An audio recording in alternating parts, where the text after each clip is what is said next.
As Washington prepares for what looks inevitable, the impeachment of the President of the United States by the House, a quick look at public opinion. This is an NPR Marist poll out. It's a one-night poll, September 25th, but it shows the country evenly divided.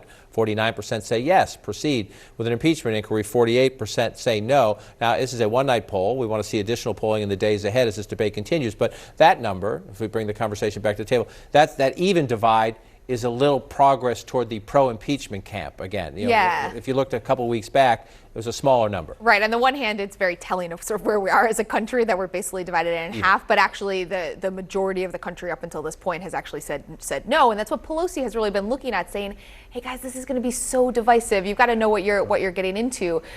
Now she thinks that they have a chance to flip that number in the other direction, just because the evidence that they have is so directly tied to the president. And it's literally black and white. It's on paper. They believe now. It's much easier to explain than the whole idea of collusion and this and that and that stuff of the Mueller report. And as that plays out, as we watch it play out, a shift among the Democrats running for the presidential nomination. Tulsi Gabbard, up until moments ago, was the one Democrat of all the Democrats still seeking the nomination who was not in favor of an impeachment inquiry. She just put out a statement saying she has switched her mind, quote, after looking carefully at the transcript of the conversation with Ukraine's president, the whistleblower complaint, the inspector general memo, and President Trump's comments about the issue.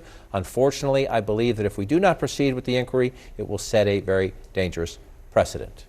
It would have been quite awkward for her to be the only candidate on that stage not supporting impeachment when something like 90% of Democrats in the latest poll approve of it. But one thing Democrats always underestimated was their ability to move the polls by coming out for this. There were a great many people who looked at this and said, if House Democrats don't support impeachment, then there must be nothing there. Now they do, and now those voters are thinking, hey, maybe there is. Yeah, I think that's a really good point. I mean, the impeachment poll numbers are not static. They can move if there is information about what is going on. And I think in this case, unlike a lot of the things that have come before it, as you put it, it's in black and white. It directly implicates the president. And I also think that it touches on something that I think most people intuitively will look at and say, oh, that doesn't seem right. Asking a foreign government to help investigate your political opponent for a lot of people who are in the middle of the political spectrum is just going to strike them as something that is at the very least going to warrant further investigation in it. And so both parties have a challenge in this, assuming both parties stay where they are. The Democrats say, yes, let's move forward with an impeachment inquiry, and then impeachment. There's no way they're not going to back off now.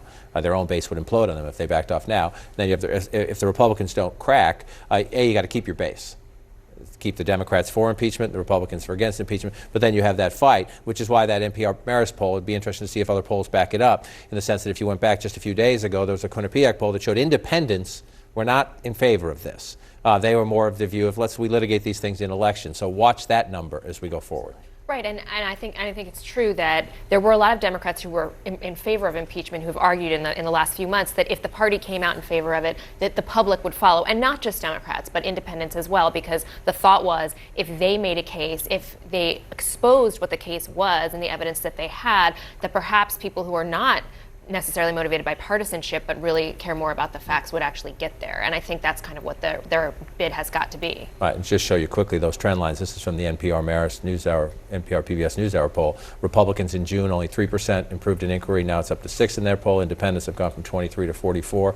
Again, this is one poll. Don't go to Vegas on this, but we'll watch the trend lines as this debate plays out. Appreciate you joining us.